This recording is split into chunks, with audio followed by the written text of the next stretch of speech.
ആലപ്പുഴ ജില്ലയിലെ ഹരിപ്പാട് എന്ന് പറയുന്ന സ്ഥലത്ത് പ്രവർത്തിച്ചു വരുന്ന ഗ്യാരേജ് സലൂൺ എന്നു പേരുള്ള ഒരു സ്ഥാപനം. ഈ സ്ഥാപനവുമായിട്ട് ബന്ധപ്പെട്ടൊരു വീഡിയോ ഞാൻ ഇന്നലെ വൈകിട്ട് എന്റെ ചാനലിൽ ഇട്ടിട്ടുണ്ടായിരുന്നു.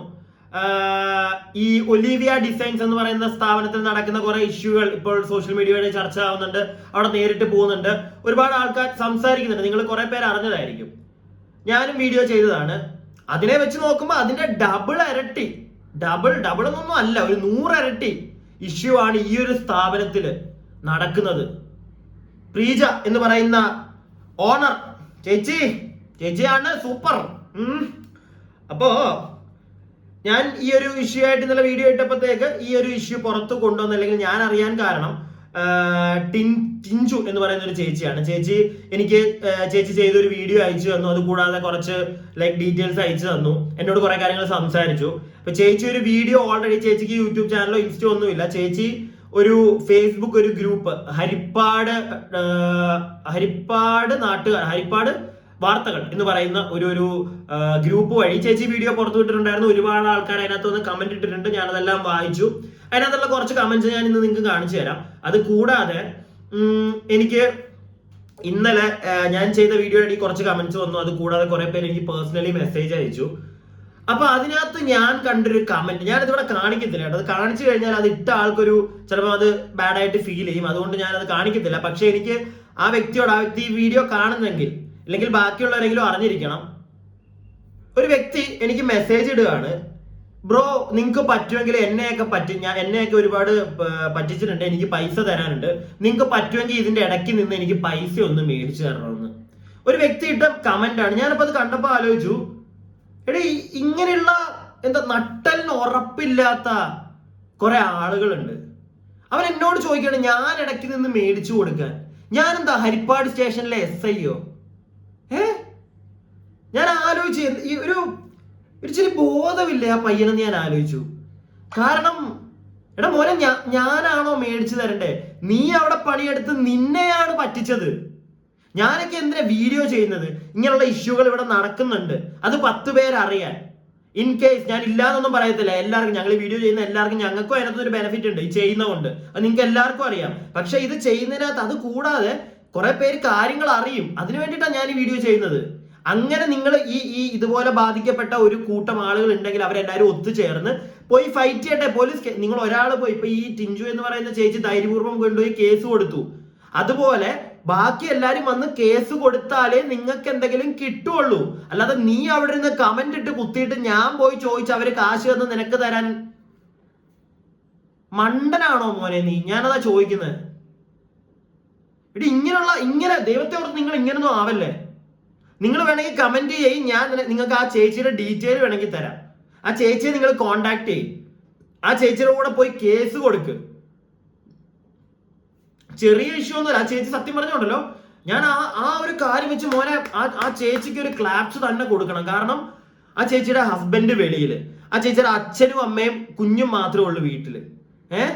ഒരു ആൺതുണ എന്തെങ്കിലും ഈ ഷോപ്പിന്റെ ഓണേഴ്സ് ഇച്ചിരി, ആ ചേച്ചി പ്രീജ, ആ ആന്റിമോക്ക് കുറച്ച് ഗുണ്ടാ സെറ്റപ്പ് ഉണ്ടെന്നുള്ള സെറ്റപ്പിലൊക്കെയാണ് കുറെ കമന്റ് ഒക്കെ ഞാൻ കണ്ടത്. അവര് ചേച്ചി തന്നെ എന്നോട് പറഞ്ഞു, ചേച്ചിയോടെ കുറെ ആളുകൾ പറഞ്ഞു സൂക്ഷിക്കണം, അവർ ഗുണ്ടാ സെറ്റപ്പ് ഉള്ള ടീമുകളാണ്, അവർ ഗുണ്ടകളെ അയച്ചു. ഞാൻ നേരത്തെ വീഡിയോയിലൊക്കെ പറഞ്ഞിട്ടുണ്ട്, ഭീഷണിപ്പെടുത്തൽ അങ്ങനെയുള്ള പരിപാടികളൊക്കെ ഉണ്ട്. എന്നിട്ട് ആ ചേച്ചി കൊണ്ട് കേസ് കൊടുത്തു. അതിന്റെ പകുതി പോലും ധൈര്യം നിനക്കൊന്നും ഇല്ലേ? ഇരുന്ന് ഈ കമന്റ് ഇടാൻ മാത്രമേ പറ്റത്തുള്ളൂ. ഞാൻ ഇന്നും ആ ചേച്ചിയെ കോണ്ടാക്ട് ചെയ്തിട്ട് ഞാൻ പറഞ്ഞു, ചേച്ചി എന്നെ കൊണ്ട് എന്തെങ്കിലും സാധിക്കുന്ന സഹായത്തിൽ ചേച്ചി എന്നെ വിളിച്ചു കഴിഞ്ഞാൽ ഞാൻ നേരിട്ടാണെങ്കിലും വരാം, ഞാൻ പോകും, എനിക്കതിന് വലിയ കുഴപ്പമൊന്നുമില്ല. പക്ഷെ അതിന് ആ ചേച്ചി മാത്രം കേസ് കൊടുത്തിട്ട് കാര്യമില്ല. ഈ ബാധിക്കപ്പെട്ട എല്ലാവരും, നിങ്ങളെല്ലാവരും ഒറ്റക്കെട്ടായിട്ട് നിൽക്കണം. എന്നാൽ നിങ്ങൾക്ക് നീതി കിട്ടും, നിങ്ങൾക്ക് പൈസ കിട്ടും. കുറെ ആളുകളുടെ കമന്റ് ഞാൻ കണ്ടു. അതായത് അവർ അവിടുന്ന് ജോലി നിർത്തി ഇറങ്ങിയിട്ട്, ഞാൻ കുറെ അങ്ങനത്തെ സാധനങ്ങളൊന്നും ഞാൻ അധികമൊന്നും വെക്കുന്നില്ല, നിങ്ങൾ വേണമെങ്കിൽ പോയി നോക്കിയാൽ മതി, കാണും.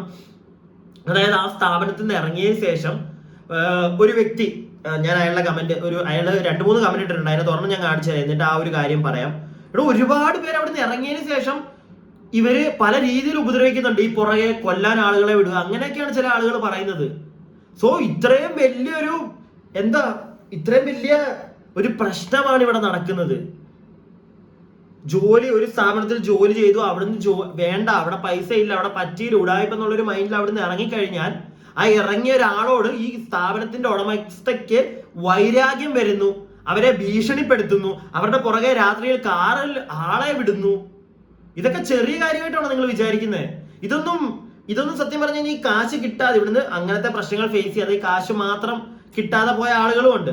സോ അങ്ങനെയുള്ളവർക്ക് ഇടയ്ക്ക് നമ്മൾ കാശ് മേടിച്ചു കൊടുത്താൽ മതി. മക്കളെ, ആ മൈൻഡും കൊണ്ട് വരരുത്. ഈ ഒരു പ്രശ്നത്തിന് രൂക്ഷമായിട്ട് എല്ലാവരും നേരിടണം. ഈ ചെറിയൊരു കാര്യമൊന്നും അല്ല. നമ്മളിപ്പോ ഇവിടെ നിന്ന് പറയുക, ഞാൻ പറഞ്ഞില്ലേ ഈ ടിൻജു എന്നൊക്കെ പറയുന്ന ചേച്ചിയൊക്കെ, അവരൊക്കെ ചിലപ്പോൾ ഇനി എന്തെങ്കിലുമൊക്കെ ഫേസ് ചെയ്യണ്ട. ആ ചേച്ചി തന്നെ പറയുന്നില്ല ആ ചേച്ചിയുടെ വീഡിയോയില്, ഞാൻ റെഡിയാണ് ഫേസ് ചെയ്യാനായിട്ട്, പേടിയുണ്ട് എന്നാലും റെഡിയാണ്, ഞാൻ തിരിഞ്ഞു പോകത്തില്ല. കാരണം ആ ചേച്ചിയൊക്കെ ഒരുപാട് വൾഗറായിട്ട് ആ നാട്ടിൽ ഈ ഒരു സ്ത്രീ പറഞ്ഞു. എന്നാൽ ഈ സ്ത്രീയുടെ ബാക്ക്ഗ്രൗണ്ട് നമ്മളൊന്ന് അന്വേഷിച്ചപ്പോഴത്തേക്ക് അത്ര നല്ല ബാക്ക്ഗ്രൗണ്ട് ഒന്നും അല്ല, നല്ല കഥകളൊന്നും അല്ല കേൾക്കുന്നത്. മനസ്സിലായില്ലേ? അപ്പൊ തന്നെ എനിക്ക് മനസ്സിലായി അവർ അടിച്ചിറക്കുന്ന കുറെ കഥകളുണ്ടെന്ന്. ഞാൻ എന്തായാലും കുറച്ച് കമന്റുകൾ ഞാൻ നിങ്ങൾക്ക് ഇവിടെ വെച്ച് തരാം, എന്നിട്ട് നമുക്ക് ബാക്കി കാര്യങ്ങൾ സംസാരിക്കാം. അപ്പം ഞാൻ ഇന്നലത്തെ വീഡിയോയിൽ പറഞ്ഞിട്ടുണ്ടായിരുന്നു, ഈ ഒരു പേജിൽ ഞാൻ ഈ ഒരു വീഡിയോ ചെയ്യാനുള്ള ഒരു മെയിൻ റീസണും അത് തന്നെ കേട്ടോ. ഒന്ന് ഈ പയ്യന്റെ ഈ ഒരു കമന്റും, പിന്നെ ചില ആളുകൾ എന്നോട് ചോദിച്ചു ഈ ഒരു പേജിൽ നിന്ന്, ഈ ഒരു ഗ്രൂപ്പിൽ നിന്ന് ഈ ഒരു വീഡിയോ റിമൂവ് ചെയ്തു എന്നുള്ളൊരു കാര്യമൊക്കെ പറഞ്ഞിട്ടുണ്ടായിരുന്നു. വീഡിയോ റിമൂവ് ഒന്നും ചെയ്തിട്ടില്ല, ആ വീഡിയോ അവിടെ തന്നെ കിടപ്പുണ്ട്. പക്ഷെ റിമൂവ് ചെയ്യാനായിട്ടുള്ള ഒരു ശ്രമം ഉണ്ടായിരുന്നു. അത് ഈ ഒരു ഗ്രൂപ്പിന്റെ അഡ്മിൻ തന്നെ അതിന് വേറെ കുറച്ച് റീസൺസ് പറയുന്നുണ്ട്, അതെല്ലാം നമുക്കിവിടെ പറയാം. എന്തായാലും ആദ്യത്തെ ഒരു കമന്റ് ഞാൻ ഇവിടെ നിങ്ങൾക്ക് കാണിച്ചു തരാം. ഞാൻ അവിടെ വർക്ക് ചെയ്യുന്ന സമയത്ത് പലരും പൈസ ചോദിച്ച് ഫോൺ വിളിക്കുകയും നേരിട്ട് വരികയും ചെയ്തിട്ടുണ്ട്. ഈ കൊച്ചു കേരളത്തിൽ ഇങ്ങനെ ഒരു കൊച്ചു കള്ളി ഉള്ള വിവരം അങ്ങ് ഡൽഹിയിൽ വരെ പാട്ടാണ്. എന്തായാലും കേരളത്തിന് പുറത്തും അകത്തുമായി ഹരിപ്പാടിന് തന്നെ ഒരു ഇമേജ് ഉണ്ടാക്കി വെച്ചിട്ടുണ്ട്. ഇനിയും അവരുടെ തോന്നിവാസം തുടരാൻ അനുവദിക്കരുത്. തുടരാൻ എന്നെ കൊണ്ടൊക്കെ പറ്റുന്ന രീതിയിൽ ഇങ്ങനെ വീഡിയോ ഇട്ട് കുറെ പേരെ ഞാൻ അറിയിക്കും. ഇതിനകത്ത് ഈ ഒരു സ്ഥാപനം കാരണം ബുദ്ധിമുട്ട് നേരിട്ടിട്ടുള്ള ആൾക്കാർ മുന്നോട്ട് വരണം, കേസ് കൊടുക്കണം. എനിക്കൊരു ബുദ്ധിമുട്ട് ഉണ്ടായിട്ടില്ല, അതുകൊണ്ട് തന്നെ എനിക്കൊണ്ട് കേസ് കൊടുക്കാൻ പറ്റത്തില്ല. ബുദ്ധിമുട്ട് നേരിട്ടുള്ള ആളുകൾ, അവിടെ വർക്ക് ചെയ്ത ആളുകൾ, നിങ്ങൾ വരണം. പിന്നെ ഈ ഒരു പ്രീജ എന്ന് പറയുന്ന അവരുടെ സൈഡ് ഞാൻ കേൾക്കാൻ റെഡിയാണ് കേട്ടോ. അവർക്ക് ഇനി എന്തെങ്കിലുമൊക്കെ പറയാനുണ്ടെങ്കിൽ, പക്ഷെ എന്തായാലും ഒന്നുമില്ലാതെ എന്തായാലും ഇരിക്കില്ല എന്നാണ് എൻ്റെ ഒരു വിശ്വാസം. കാരണം ആ ചേച്ചി മാത്രമല്ല, ഇത്ര ആളുകൾ കമന്റ് ഇടുന്നുണ്ടെങ്കിൽ ഒന്നുമില്ലാതിരിക്കത്തില്ലല്ലോ. പക്ഷെ അവരുടെ സൈഡ് നമ്മൾ കേൾക്കണം. എന്തിനാണ് ഈ പരിപാടി ചെയ്യുന്നതെന്ന് അറിയണമല്ലോ. അവരുടെ സ്ഥാപനത്തിൽ ഉണ്ടായിരുന്ന ബംഗാളികളെ താമസിപ്പിച്ച വീടിന്റെ ഓണർ വരെ ഈ ഒരു വീഡിയോയിലൊക്കെ കമന്റ് ഇട്ടിട്ടുണ്ട്. ഞാൻ അതുമൊക്കെ വായിക്കാം. അത് തന്നെ വായിക്കാം. അടുത്തത് ശരിയാണ്, ഇപ്പറഞ്ഞതൊക്കെ എൻ്റെ വീട്ടിൽ ഇവർ ബംഗാളികളെ താമസിപ്പിച്ചിരുന്ന ചക്കര വർത്തമാനമൊക്കെ പറഞ്ഞാണ് ഇവർ താമസിപ്പിച്ചത്. ആദ്യം താമസിച്ചവർ ഒരാഴ്ച കഴിയുമ്പോൾ പോകും, പിന്നെ അടുത്ത ആൾക്കാർ വരും. അങ്ങനെ പല പ്രാവശ്യമായപ്പോൾ ഞാൻ അവിടെ പോയി നോക്കി. ഒരുത്തൻ കുടിച്ചു ബോധമില്ലാതെ റൂമിൽ കിടക്കുന്നു, അടിവസ്ത്രം മാത്രമേ ഉള്ളൂ. ഇവരെ ഉടനെ ഞാൻ വിളിച്ചു, പറഞ്ഞു എൻ്റെ വീട്ടിൽ ഇങ്ങനെയുള്ളവരെ താമസിപ്പിക്കാൻ പറ്റില്ല എന്ന്. അപ്പോൾ അവൾ എൻ്റെ നേരെ തട്ടിക്കയറി. ഞാൻ പോലീസിൽ പരാതി കൊടുത്തു. അവൻ തന്നെ പിന്നെ അവിടുന്ന് പോയി. റൂം പോലും പൂട്ടാതെ ഈ പ്രീജ എന്ന് പറയുന്നവൾ കള്ളമല്ലാതെ ഒന്നും പറയില്ല. ആ കൂടെ തന്നെ ഒരു പെങ്കൊച്ചിനെ ഞാൻ താമസിക്കുന്നിടത്ത് താമസിപ്പിച്ചു. ഈ ചേച്ചി താമസിക്കുന്നിടത്ത് താമസിപ്പിച്ചു എന്നങ്ങട്ടാ പറഞ്ഞിരിക്കുന്നത്. കുറച്ച് മിസ്റ്റേക്സ് ഉണ്ട്. താമസിപ്പിച്ചു. ഈ കൊച്ചു രാവിലെ പോകും, രാത്രി അസമയങ്ങളിലാണ് ഇവിടെ. എന്തേലും ആൺപിള്ളേർ കൊണ്ടുവിടും. ഓഹോ, അങ്ങനെ ആ കൊച്ചിനെ ഞാൻ പറഞ്ഞു വിട്ടു. ഇവളെ ആരും വിശ്വസിക്കരുത്, എനിക്ക് അനുഭവം ഉള്ളത് കൊണ്ടാണ് ഞാൻ പറഞ്ഞത്. ഓക്കെ, അപ്പം ഇവരവിടുത്തെ കുറച്ച് സ്റ്റാഫുകളെ താമസിച്ച വീടിന്റെ ഓണർ ആണെന്ന് തോന്നുന്നു. അപ്പൊ ഞാൻ ഒരു കാര്യം പറഞ്ഞിട്ടെ, ഇതിനകത്ത് ഇപ്പം ഇവർ ഈ പറഞ്ഞ കൊണ്ടാണ് ഞാനൊരു കാര്യം ആലോചിച്ചത്. എന്നോട് ഈ ടിൻജു എന്ന് പറയുന്ന ചേച്ചി പറഞ്ഞിട്ടുണ്ടായിരുന്നു, അതായത് ഈ ടിൻജു എന്ന് പറയുന്ന ചേച്ചി അവിടെ വർക്ക് ചെയ്യുമ്പോൾ ചേച്ചി അവിടെ നിന്ന് ഇറങ്ങാനുള്ള ഒരു കാരണം ചേച്ചിയോട് പറഞ്ഞ ടൈമിംഗ് ഒക്കെ മാറി. ചേച്ചിയോട് രാവിലെ 10 തൊട്ട് 7 എന്നൊക്കെ പറഞ്ഞിട്ട് പിന്നെ അത് 9 വരെ നിൽക്കണമെന്ന് പറഞ്ഞു. പിന്നെ മെൻസിന് ആണുങ്ങൾക്ക് സർവീസ് ചെയ്യണമെന്ന് പറഞ്ഞു. അങ്ങനെയുള്ള കാര്യങ്ങളൊക്കെ ഈ ചേച്ചിയോട് പറയാൻ തുടങ്ങിയപ്പോഴാണ് ഈ ചേച്ചി അവിടെ നിന്ന് ഇറങ്ങിയത്. അതായത് 7 മണിക്ക് ശേഷം പിന്നെ നിന്നില്ലെങ്കിൽ ചേച്ചിക്ക് പ്രോപ്പർ ആയിട്ടുള്ള പകുതി സാലറിയെ കിട്ടുള്ളൂ, അതുപോലെ തന്നെ മെൻസിന് സർവീസ് ചെയ്യണമെന്നൊക്കെ പറഞ്ഞപ്പോൾ ചേച്ചി പറഞ്ഞു നടക്കത്തില്ല, ചേച്ചിക്ക് അത് പറ്റത്തില്ല എന്ന് ചേച്ചി ഓപ്പൺ ആയിട്ട് പറഞ്ഞു. അങ്ങനെയുള്ള ഒരു ഇഷ്യൂ കൊണ്ടൊക്കെയാണ് ഈ ചേച്ചി ഇറങ്ങിയത് കേട്ടോ. കുറെ പേര് ചോദിക്കുന്നുണ്ട് ഈ ചേച്ചി എന്തിനാണ് ഇറങ്ങിയതെന്ന്. ഈ ഒരു കാര്യം കൊണ്ടാണ് ചേച്ചി അവിടെ നിന്ന് ഇറങ്ങിയതാണ് ചേച്ചി എന്നോട് പറഞ്ഞത്. പിന്നെ അടുത്തൊരെണ്ണം, ഞാനും ഗ്യാരേജ് വർക്ക് ചെയ്തതാണ്.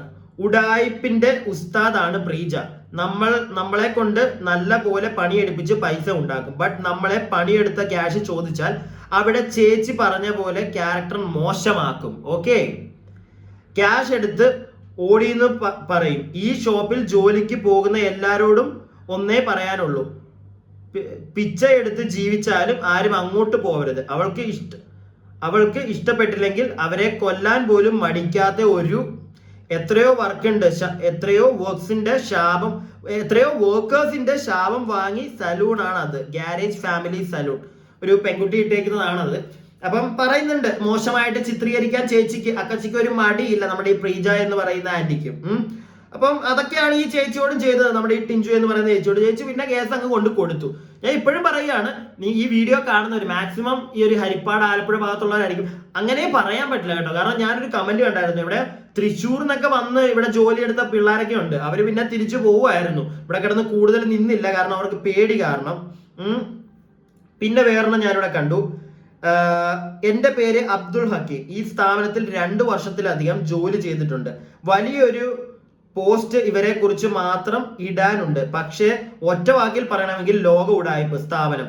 അവിടെ വർക്ക് ചെയ്ത എല്ലാ സ്റ്റാഫിനെയും ഓരോന്ന് പറഞ്ഞു പൈസ പിടുങ്ങാൻ നോക്കും. അപ്പൊ ഈ ചേട്ടന്റെ ആണെന്ന് തോന്നുന്നു ഞാൻ വേറൊരു കമന്റ് കൂടെ കണ്ടായിരുന്നു. അതായത് ഈ പുള്ളി അവിടുന്ന് ഇറങ്ങിയതിന് ശേഷം ഹരിപ്പാട് സ്റ്റേഷനിൽ കേസ് കൊടുത്തു. സാലറി കിട്ടാനുണ്ടായിരുന്നു, അങ്ങനെ കേസ് കൊടുത്തു.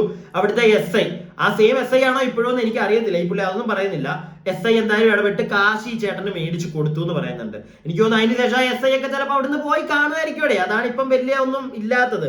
നല്ലൊരു SI ആയിരുന്നു എന്നാണ് ഈ വ്യക്തി പറയുന്നത്. അപ്പൊ അങ്ങനെ ആ സാറ് കാരണം പൈസ കിട്ടി. പക്ഷെ പൈസ കിട്ടിയതിന് ശേഷം ഇയാൾ വേറെ സ്ഥാപനത്തിൽ 2 മാസം ഈ ഹരിപ്പാട് തന്നെ ജോലി ചെയ്തു.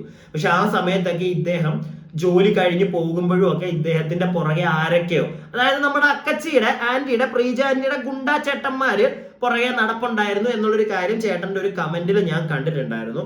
അപ്പൊ അങ്ങനെയുള്ള പരിപാടി ഉണ്ടെന്ന് ഈ ചേച്ചി എന്നോട് പറഞ്ഞ പോലെ ഈ ഗുണ്ടാ പരിപാടികൾ ഇങ്ങനെയുള്ള കാര്യങ്ങളൊക്കെ ഉണ്ട് എന്ന് പല കമന്റിൽ നിന്നും നമുക്ക് മനസ്സിലാവും. ഓക്കെ, ഇനിയും വേറൊരു കാര്യം ഞാൻ നിങ്ങൾക്ക് ഇവിടെ കാണിച്ചാൽ ഈ ഒരു കമന്റും കൂടെ. പിന്നെ കൂടുതലൊന്നും കമന്റ് ചെയ്യാൻ കാണിക്കുന്നില്ല, നിങ്ങൾക്ക് പോയി നോക്കിയാൽ മനസ്സിലാകും. എനിക്ക് മനസ്സിലായി പേഴ്സണലി. ഉടായിപ്പ് അത് നല്ല സൂപ്പർ ആയിട്ട് നടക്കുന്നുണ്ട്. ചോദിക്കാൻ പേടി, അതും എനിക്ക് മനസ്സിലായി കേട്ടോ. കുറെ പേരുടെ കമന്റ് കണ്ടപ്പം ആളുകൾക്ക് നല്ല പേടിയുണ്ട്, നല്ല പേടി. ഞാൻ ഇപ്പോഴും പറയുന്നത്, പേടിക്കാതെ മുന്നോട്ട് കേസ് കൊടുക്കും. നിങ്ങൾ അതുപോലെ തന്നെ റിട്ടേൺ കംപ്ലൈന്റ് കൊടുക്കുമ്പോൾ പറയണം ഇവരെന്നെ അപായപ്പെടുത്താൻ ചാൻസ് ഉണ്ട് എന്ന് പറഞ്ഞും കൂടെ എഴുതി കൊടുക്കണം. അങ്ങനെയാണെങ്കിൽ വെറുതെ കയറി നിങ്ങളെ ഉപദ്രവിക്കാനൊന്നും ഇവർ വരത്തില്ല. നേരെ മറിച്ച് ഈ പേടിച്ചോണ്ടിരുന്ന് കഴിഞ്ഞാൽ ഇനിയും കുറെ പേര് ഇങ്ങനെ പോയി പെടും ഇതിനകത്ത്. അങ്ങനെ ആരും ഇനി പെടാതിരിക്കട്ടെ. ഞാൻ എന്തായാലും ഒരു കമന്റ് കൂടെ കാണിച്ചു തരാം.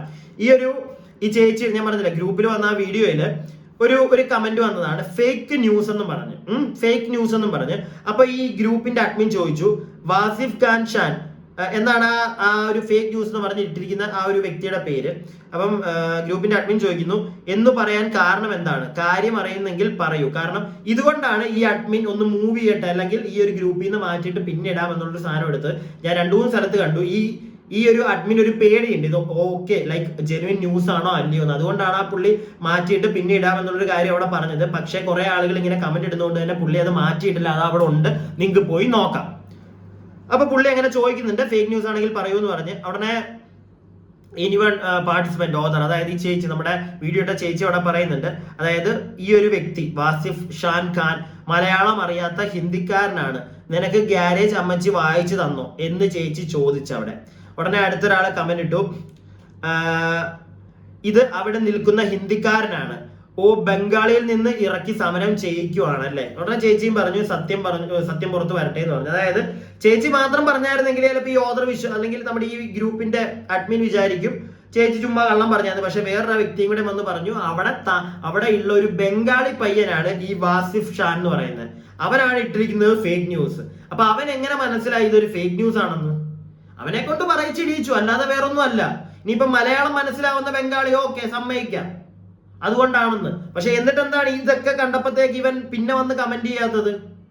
ചിലപ്പോൾ ഇവൻ ഈ ഒരു സാധനം കണ്ടിട്ടുണ്ട്, ഇവന്റെ ഓണറിനോട് കൊടുത്തു, അല്ലെങ്കിൽ ഓണറിനോട് പറഞ്ഞു. അവരെന്താണ് ഇതിനായിട്ട് റിയാക്ട് ചെയ്യാത്തത്? ഇതിന് എന്തുകൊണ്ട്? അതാണ് എന്റെ ചോദ്യം. പിന്നെ എനിക്കിതൊരു ഫേക്ക് ആയിട്ട് എനിക്ക് ഇപ്പോഴും തോന്നിയിട്ടില്ല. കാരണം ഒരുപാട് പേര് അതിനകത്ത് തന്നെ വന്ന് പറയുന്നുണ്ട്, മനസ്സിലായില്ലേ? അതാണ് ഞാൻ വിശ്വസിക്കാനായിട്ടുള്ളൊരു കാരണം. ഇനിയിപ്പം ഈ പ്രീജ എന്ന് പറയുന്ന ആന്റിക്ക് എന്തെങ്കിലും പറയാനുണ്ടെങ്കിൽ വന്ന് പറയട്ടെ, പുറത്ത് പറയട്ടെ. ഇത്രയും 1 2 ഒന്നും അല്ലല്ലോ ആളുകൾ വന്ന് പറയുന്നത്, ഒരുപാട് ആളുകൾ വന്ന് പറയുന്നുണ്ട്. പക്ഷെ ഞാൻ നേരത്തെ പറഞ്ഞ കണക്ക് തന്നെ എനിക്ക് മനസ്സിലായി ആളുകൾക്ക് നല്ല പേടിയുണ്ട്. എടാ, ഈ ആലപ്പുഴയില് ഹരിപ്പാട് നട്ടലുള്ള ഒരുത്തനും ഇല്ലേ? എന്റെ ചോദ്യം അതാ. ഇപ്പൊ കുറെ എണ്ണം പുറത്തുനിന്നൊക്കെ വന്ന് മനസ്സിലായി, തൃശ്ശൂർന്നോ അവിടുന്ന് ഇവിടുന്നൊക്കെ വന്നോണ്ട് അവർക്ക് പേടിയായിട്ട് അവർ ഇവിടുന്ന് പോകുന്നതായിരിക്കും. എന്നാൽ അവിടെ പോയി നിങ്ങൾ നാട് വിട്ടില്ലേ? ഇത്രയും പ്രശ്നങ്ങൾ ഇവിടെ തുടങ്ങുമ്പോൾ നിങ്ങൾക്ക് വന്ന് കേസ് കൊടുത്തിട്ട് പൊക്കൂടെ? നിങ്ങളെന്താ പിടിച്ച് തിന്നുവോ ഇവര്? ഇല്ലെങ്കിൽ ഹരിപ്പാടില്ലേ? ഹരിപ്പാട് ഈ ഒരു ചേച്ചി മാത്രമേ ഉള്ളൂ ഇതിനകത്ത് പോയി പെട്ടിട്ടുള്ളത്, വേറെ ആരും ഇല്ലേ? മുന്നോട്ട് വരണം, ആ ചേച്ചിയുടെ കൂടെ നിൽക്കണം എന്നാണ് എനിക്ക് പറയാനുള്ളത്. കാരണം ഇങ്ങനെയുള്ളതൊന്നും എന്റെ നാട്ടിൽ ഇങ്ങനെയുള്ള ഐറ്റങ്ങളൊന്നും വേണ്ട എന്നുള്ള ആഗ്രഹം എനിക്കുണ്ട്. പക്ഷെ എനിക്കിത് സംഭവിക്കാത്തതുകൊണ്ട് തന്നെ എനിക്കൊണ്ട് കേസ് കൊടുക്കാൻ പറ്റത്തില്ല. ആരെങ്കിലും ഒക്കെ മുന്നോട്ട് വരികയാണെങ്കിൽ എന്നെ കൊണ്ട് പറ്റുന്ന രീതിയിൽ ഞാൻ കൂടെ നിൽക്കും, അതേ എനിക്ക് പറയാൻ പറ്റുള്ളൂ. കാരണം അങ്ങനെ അങ്ങ് മൂട്ടിക്ക് കയറ്റി മറ്റേ അങ്ങ് തിന്നുന്ന ആരാണെന്നൊന്ന് അറിയണമല്ലോ. അത് ഇത്രയും പറ്റിച്ചിട്ട് പൈസ കൊടുക്കാതെ പറ്റിക്കുന്ന പോട്ടെ, അസഭ്യം പറയുക ആൾക്കാരെ പറ്റി, രാത്രിയിൽ ഗുണ്ടകളെ വിടുക. ഇത് എന്റെ നാട് തന്നെയാണോ അതോ വല്ല ബീഹാറിലും ആണോ ഞാനിപ്പോ ഇരിക്കുന്നത്? ഇതൊക്കെ ബീഹാറിലാണോ നടക്കുന്നത്? അങ്ങനെ ഒരു സംശയമാ. ഹരിപ്പാട് എന്നൊക്കെ പറയുന്നത് ബീഹാറിലായിട്ട് മാറിയോ? അവിടെയാണല്ലോ ഇങ്ങനത്തെ കുറെ വൃത്തികേടുകൾ കൂടുതൽ നടക്കുന്നത് നമ്മൾ കേട്ടിട്ടുള്ളത്. അപ്പൊ അതിന്റെ ഇരട്ടി എവിടെ നടക്കുന്നത്? വാട്ടവർ. എന്നോട് വന്നിട്ട് ഞാൻ ഇടയ്ക്ക് നിന്ന് കാശ് മേടിച്ചു തരാൻ എന്റെ പറയുന്ന കൂട്ടുകാരോടാണ്, എടാ മോനെ നിനക്കൊന്നും നാട്ടുകാർ മൊത്തം അറിയും, നിനക്കൊന്നും ഇല്ല എന്ന് മനസ്സിലായില്ലേ? ധൈര്യത്തോടെ ഇറങ്ങ്. ഒരു സ്ത്രീക്ക് വന്ന് കാണിക്കാമെങ്കിൽ, ഇനിയിപ്പൊ അങ്ങനെ പറഞ്ഞു കഴിഞ്ഞാൽ അതും പ്രശ്നമാണല്ലേ. സ്ത്രീക്ക് കാണിക്കാമെങ്കിൽ പിന്നെ സ്ത്രീ കാണിക്കുന്നതിന്റെ അല്ല, ആ ചേച്ചിയുടെ ഞാൻ എങ്ങനെ തന്നെ വ്യക്തമായിട്ട് പറഞ്ഞുതരാം. ഒരു സ്ത്രീ, ആ സ്ത്രീയുടെ വീട്ടില് ആരും ഇല്ല, ആ ചേച്ചിയുടെ കുഞ്ഞു മാത്രമേ ഉള്ളൂ, പിന്നെയുള്ള പ്രായമായ അച്ഛനും അമ്മയും. എന്നിട്ട് ആ ചേച്ചി ഇറങ്ങി ചെയ്യുന്നടാ. നിനക്കൊക്കെ പിന്നെ എന്താ ചെയ്താ? അല്ലാതെ വന്ന് എന്നോടല്ല പറയേണ്ടത്, മനസ്സിലായില്ലേ? അത് ഞാൻ പറയുന്നത് തെറ്റാണെങ്കിൽ ക്ഷമിക്കുക. കാരണം എനിക്ക് അങ്ങനെ തന്നെ, എന്റെ പേഴ്സ്പെക്റ്റീവ് എനിക്ക് അങ്ങനെയാ തോന്നിയത്. വന്ന് വേറൊരാളോട് കാല് പിടിക്കുന്നതിന്റെ അത്രയും അതെടാ, അത് എടാ മോനെ അതിനെ വേറെയാ പറയേണ്ടത്. ആരുടെയും കാല് പിടിക്കുവല്ല നീ അവിടെ പണിയെടുത്തതിന് നിനക്ക് കിട്ടേണ്ട അവകാശം ചോദിച്ചു മേടിക്കാൻ പറ്റണം. അതിനിടയ്ക്ക് വേറൊരാളെ അല്ല പിടിക്കേണ്ടത്. നമുക്ക് ചെയ്യാം, ഞങ്ങളോട് പറയേണ്ട, അല്ലെങ്കിൽ ഞങ്ങൾക്ക് ചെയ്യാൻ പറ്റുന്ന ഇത് കുറെ പേരെ അറിയിക്കാൻ പറ്റും. അങ്ങനെ ഒരുപാട് ആൾക്കാർ വരട്ടെ, ഞാൻ ആദ്യമേ പറഞ്ഞ കണക്ക്. എന്നിട്ട് എല്ലാവരും ഒന്നിച്ച് നിൽക്ക്. ഈ ഒലിവിയ എന്ന് പറഞ്ഞ അവിടത്തേക്ക് ഇഷ്യൂ കണ്ടില്ലേ? ഇപ്പൊ 18, 19, 20, 25 വയസ്സിനുള്ള ഇടയ്ക്കുള്ള പിള്ളേരെ കൂടുതലോടെ എല്ലാവരും ഒറ്റക്കെട്ടായിട്ടാണ് ചെല്ലുന്നത്. അങ്ങനെ ചെല്ല്, എന്നാ നിനക്കൊക്കെ വല്ലവും കിട്ടും. ഓക്കെ, എന്നെ കൊണ്ട് ചെയ്യാൻ പറ്റുന്ന ഞാനും കൂടാം. ഞാൻ പറഞ്ഞതിനകത്ത് നിങ്ങൾക്ക് യോജിക്കാൻ പറ്റുന്നുണ്ടെങ്കിൽ ലൈക്കൊക്കെ ചെയ്യുക. അതുപോലെ തന്നെ നിങ്ങളുടെ അഭിപ്രായങ്ങൾ, ഇനിയിപ്പം ഞാൻ പറഞ്ഞതിനകത്ത് മിസ്റ്റേക്ക് ഉണ്ടെങ്കിലോ അല്ലെങ്കിൽ ഈ ഒരു വിഷയമായിട്ട് ബന്ധപ്പെട്ട് നിങ്ങൾക്ക് എന്തെങ്കിലും പറയാനുണ്ടെങ്കിൽ അതാണെങ്കിലും കമന്റ് ഇടുക. അതുപോലെ തന്നെ ആ ചേച്ചിയുടെ ഡീറ്റെയിൽസ് ഞാൻ പേഴ്സണലി ഷെയർ ചെയ്ത് തരാം. നിങ്ങൾക്ക് ചേച്ചിയെ കോൺടാക്ട് ചെയ്യാം കേസ് കൊടുക്കാനും കാര്യത്തിനും ഒക്കെ ആയിട്ട്. അതാണ് എനിക്ക് പറയാനുള്ളൂ. ഓക്കെ, അപ്പോൾ സബ്സ്ക്രൈബ് ചെയ്യാതെ വീഡിയോ കാണുന്ന ആൾക്കാരൊക്കെ ഉണ്ടെങ്കിൽ സബ്സ്ക്രൈബ് ചെയ്യുക. മാക്സിമം ഈ വീഡിയോ, ഈ ഒരു പ്രശ്നം ആൾക്കാരെ അറിയിക്കുക. മറ്റേ പേടിച്ച് വരച്ച് ഓടിപ്പോവരൊക്കെ ഒന്ന് അറിയട്ടെ, എന്നിട്ട് വന്നിട്ട് ആ ചേച്ചിയുടെ കൂടെ സപ്പോർട്ട് നിൽക്കട്ടെ. ഓക്കെ.